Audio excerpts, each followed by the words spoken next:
They say pleasure is the reward. But what if it's just a beautiful mask? What if chocolate, social media scrolling, those fleeting desires, that laughter echoing in empty rooms? What if they're all just shadows painted with expert precision, concealing something far more primal and painful beneath? Let me ask you this.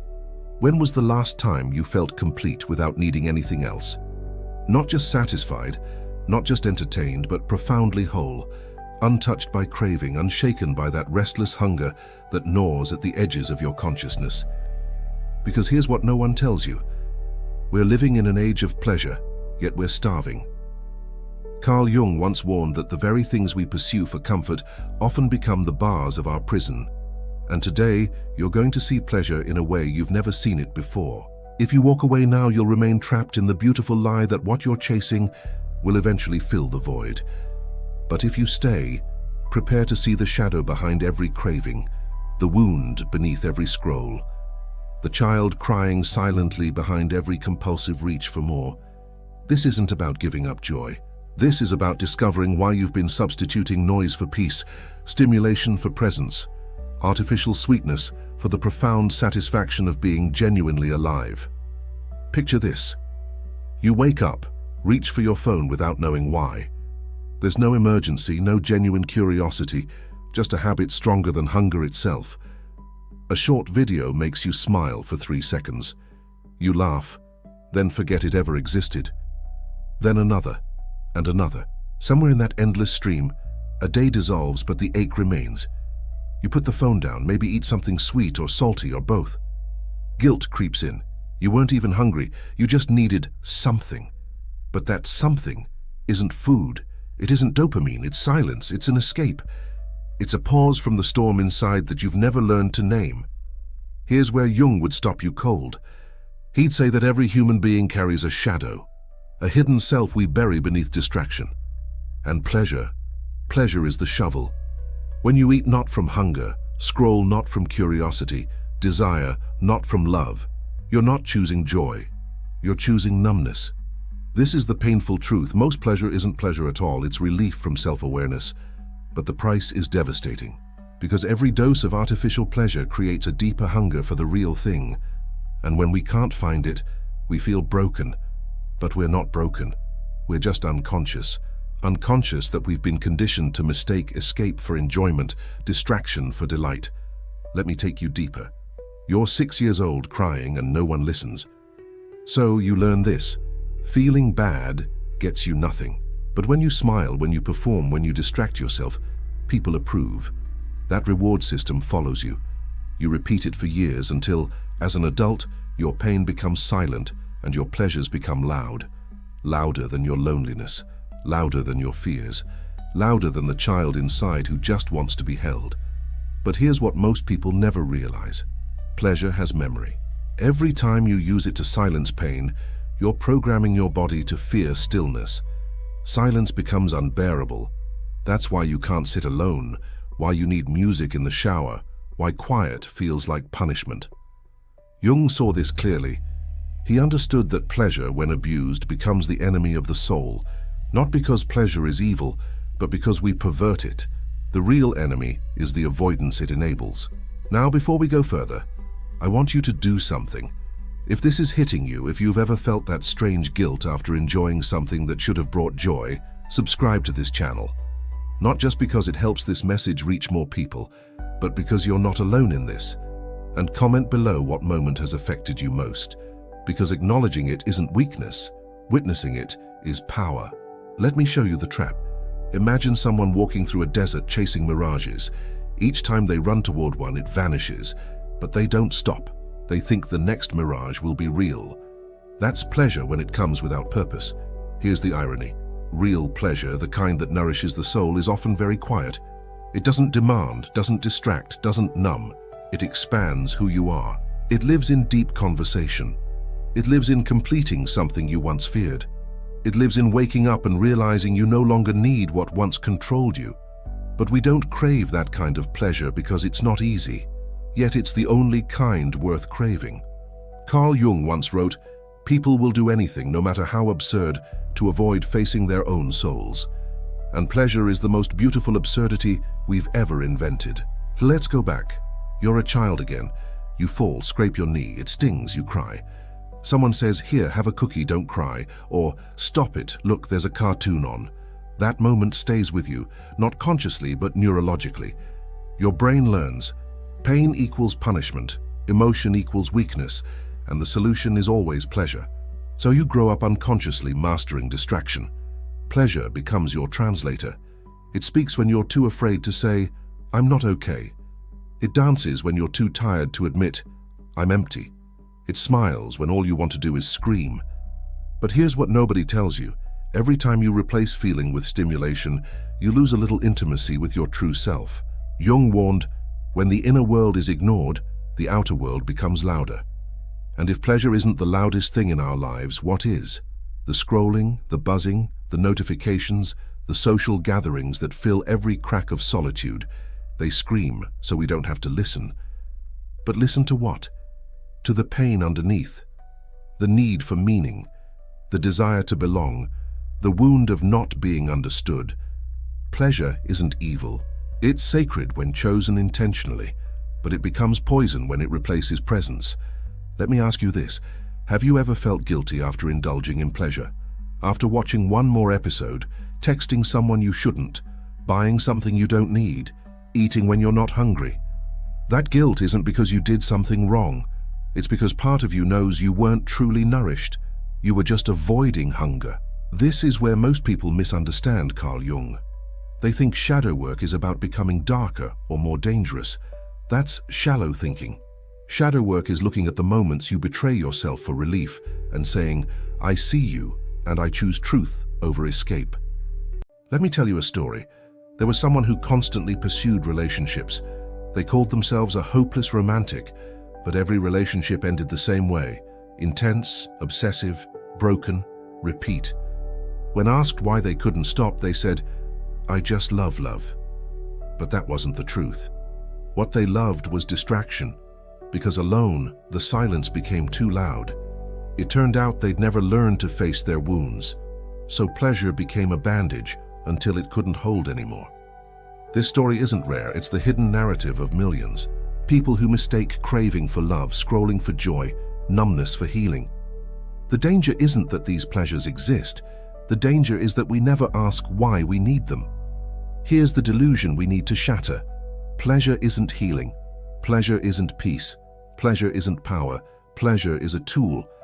And tools, when misused, become dangerous. Let's flip the script. Think of the last time you delayed gratification.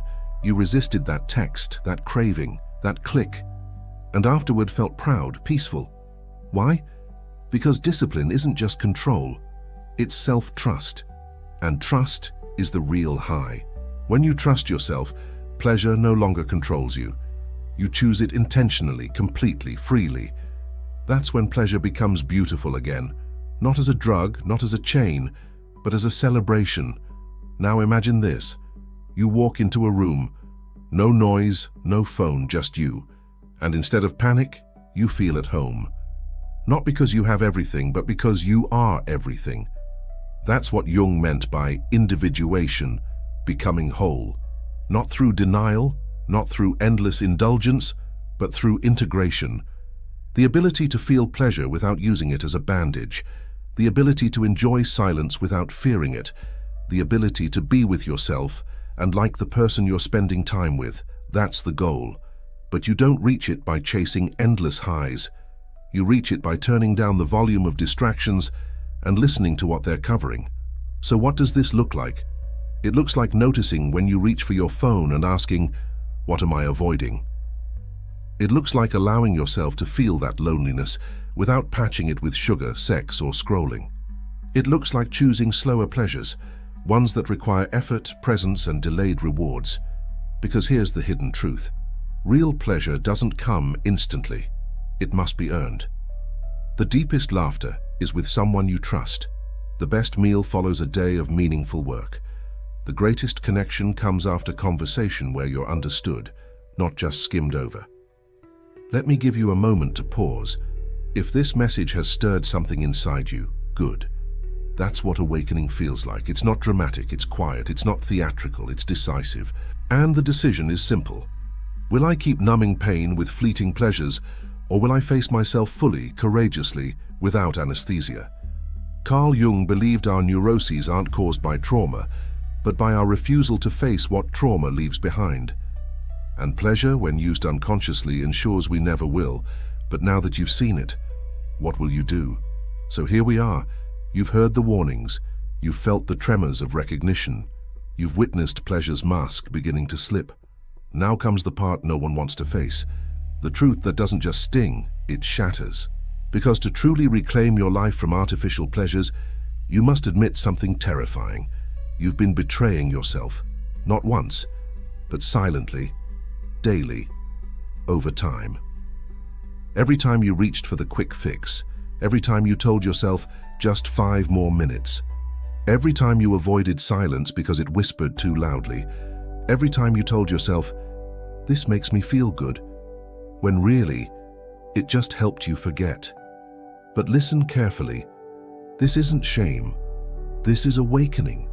You're not weak for doing what you thought would keep you safe. You're not broken for craving something to ease the pain. You were surviving, and now finally you're ready to live. Let me paint this clearly. Imagine your life as a house. Inside it lives the wounded child, the ignored truth, your unhealed memories. But instead of walking through the front door to meet them, you've built an entertainment system outside. Music, lights, sweets, comfort.